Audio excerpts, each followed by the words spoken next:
토트넘 자신 있나? 손흥민 떠난다고? 신경 안 쓴다. 포스텍 감독 배짱 답변. 레알 바르사 메뉴 이적설 폭발 가능성 업. 주장 손흥민의 이적설에 토트넘 호스퍼 감독은 다소 신경질적인 대답을 내놨다.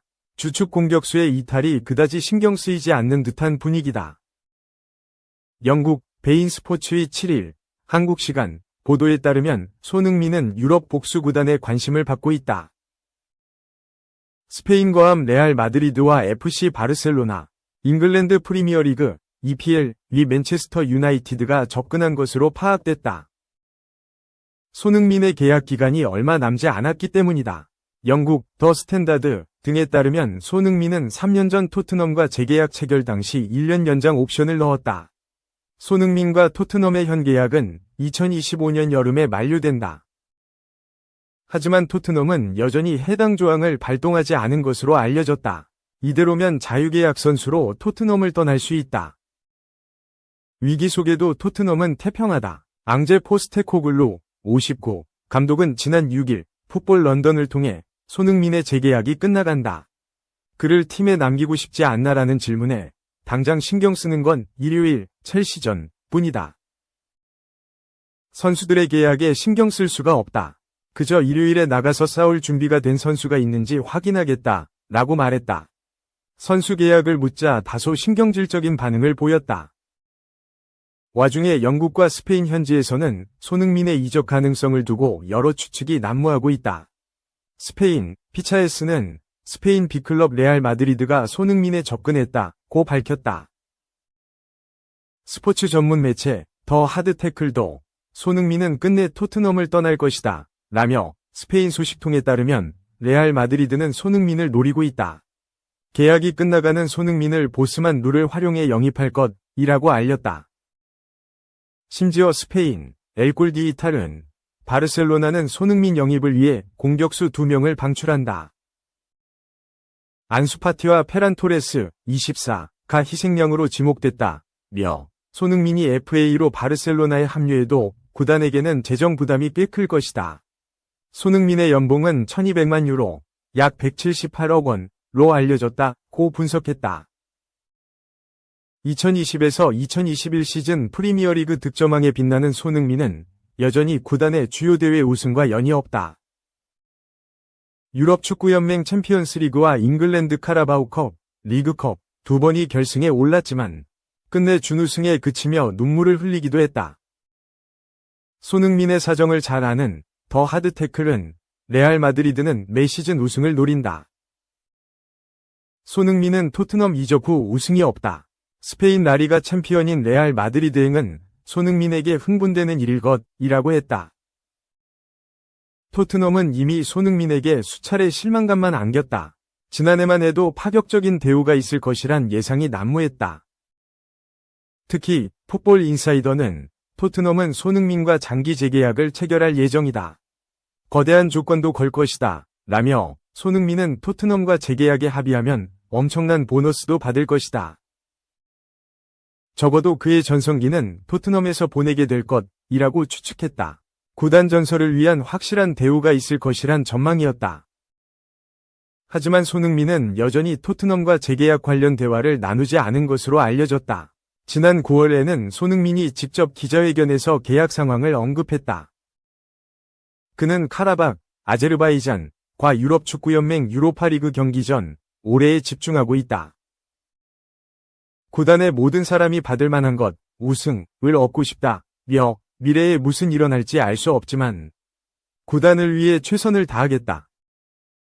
토트넘에 온 지 거의 10년이 지났다. 남은 계약 기간 동안 모든 걸 바치고 싶다고 말한 바 있다. 2. 포스테코글루 토트넘 조기 합류, 양민혁 깜짝 언급, 그레이보다 훨씬 큰 도약 1호, 엄지척.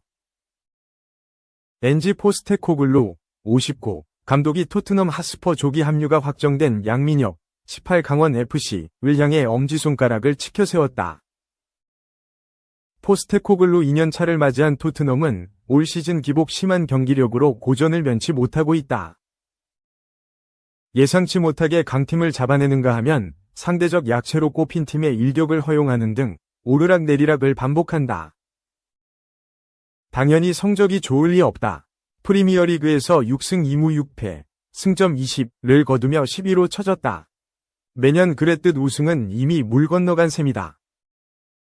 변명의 여지는 없지만 굳이 이유를 찾자면 선수들의 잦은 부상이 큰 지분을 차지했다. 토트넘은 이번 시즌 굴리엘모 비카리오, 크리스티안 로메로, 벤 데이비스, 미키 판더펜, 손흥민, 히샬리송, 도미닉 솔랑케, 윌손 오도베르 등 핵심 자원들이 부상에 시달리며 고전했다. 특히 공격진 전력 누수가 계속되자 포스테코글루는 강원의 양민혁의 조기 합류를 요청하는 결단을 내렸다. 비록 겨울 등록 기간의 경우 이적 시장과 동일해 내년 1월 시작되나 빠른 적응을 꾀해 실전 투입하겠다는 의도였다. 실제로 양민혁은 오는 16일 한국 시간 영국 런던행 비행기에 몸을 싣는다. 양민혁은 지난달 29일 서울 서대문구 소재 스위스 그랜드 호텔에서 열린 하나은행 K리그 2024 대상 시상식에 참석. 취재진과 인터뷰를 통해 날짜가 다가올수록 실감이 나는 것 같다. 현재 기분은 설렘 반 긴장 반이라며 합류 시점이 정해졌고 집과 차 같은 계약 세부 사항을 논의하는 단계다. 토트넘에서는 몸 관리와 영어 공부에만 집중하라 말씀해 주셨다고 밝혔다. 포스테코글루 역시 양민혁의 합류에 기대를 숨기지 않았다. 포스테코글루는 4일 현지 시간 본머스와 2024-25 프리미어리그 14라운드 원정 경기 0에서 1패를 하루 앞두고 진행된 기자회견에서 양민혁은 완전히 다른 국가와 리그에서 활약하던 선수다. 어쩌면 잉글리시 풋볼 리그 EFL 챔피언십에서 올라온 아치 그레이 18보다 훨씬 큰 도약을 이룬 셈이라고 말했다. 이어 우리는 양민혁의 발전에 신중을 기할 것이라며 그는 약간의 휴식 시간을 가질 예정이다. K리그는 이제 막 시즌이 끝났다. 선수와 대화를 나누지는 않았지만 그가 이곳에 오고 싶어 한다는 사실을 알고 있다. 셀틱 감독 시절 대한민국과 일본에서 몇몇 선수를 영입한 기억이 난다. 그들은 보통 12월 중순부터 말 사이 팀에 합류하는데 이는 1월 일정을 준비하는 과정에 큰 보탬이 된다고 전했다. 3. 우측 윙어 이강인 67분 맹활약 또 못 이겼다 PSG 오세르 원정서 0에서 0무 오른쪽 화살표 3경기 연속 무승 리그앙 리뷰 이강인 23 파리 생제르맹 이 우측 윙어로 선발 출전해 67분을 소화하며 맹활약을 펼쳤다. 파리 생제르맹은 오세르 원정에서 졸전 끝에 0에서 0 무승부를 거두면서 3경기 연속 승리하지 못했다. PSG는 7일 오전 5시 한국 시간 프랑스 오세르의 스타드 대 아베 데샹에서 열린 2024-25 프랑스 리그앙 14라운드 원정 경기에서 오세르와 0에서 0으로 비겼다. 이날 무승부로 PSG는 10승 4무, 승점 34점을 기록하며 리그 단독 선두 자리를 유지했다. 원정길에 나선 루이스 엘리케 감독은 4-3-3 포메이션을 가동했다. 잘루이지 돈나룸마가 골문을 지켰고 누노 멘데스 윌리엄 파초 마르키뉴스 아슈라프 하키미가 백사를 구축했다. 중원은 파비안 루이스 비티냐 워렌 자이르 에메리가 이뤘고 전방 수리톱에는 브래들리 바르콜라 곤살로 하무스 이강인이 나섰다. 이강인은 지난 낭트전에 이어 2경기 연속 우측 윙어로 나섰다.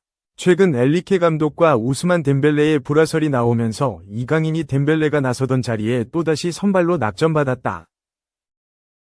전반 28분 PSG가 선제골을 터뜨렸으나 오프사이드가 선언됐다. 왼쪽 측면에서 바르콜라가 수비 뒷공간을 완전히 뚫어낸 뒤 연결한 패스를 루이스가 밀어 넣으면서 골망을 흔들었다. 하지만 부심의 깃발이 올라갔고 바르콜라의 위치가 오프사이드로 선언되며 득점이 인정되지 않았다. 전반 43분 이강인의 날카로운 슈팅이 나왔다. 박스 앞에서 공을 잡은 이강인은 수비 한 명을 벗겨내면서 과감한 왼발 슈팅을 시도했다. 골문을 벗어나긴 했으나 답답한 흐름을 바꾸기 위한 시도였다. PSG가 경기를 주도하며 공격적으로 나선 전반이었지만 득점을 터뜨리지 못한 채 0에서 0으로 마무리됐다. 후반 9분 또 한 번 이강인의 슈팅이 나왔다. 오른쪽 측면에서 공을 잡은 이강인이 가운데로 치고 들어오면서 왼발 슈팅을 시도했다. 골문 앞에서 바운드되면서 까다롭게 향했으나 도노반 레온 골키퍼의 선방에 막혔다. 후반 22분 엘리케 감독이 이강인을 빼고 데질의 두에를 투입했다. 이강인은 67분을 소화한 뒤 일찌감치 경기를 마쳤다. 후반 24분 PSG가 골대 불운에 울었다. 박스 안에서 골문을 등지고 패스를 받은 비티냐가 오른발 터닝슛을 시도했다. 골키퍼가 막을 수 없게 향했으나 크로스바에 맞고 나오면서 득점에 실패했다. 이후 PSG가 계속해서 몰아붙이며 공세를 퍼부었으나 위협적인 찬스는 만들어내지 못했다. 결국 양팀의 경기는 0에서 0으로 종료되면서 승점 1점씩을 나눠 가졌다.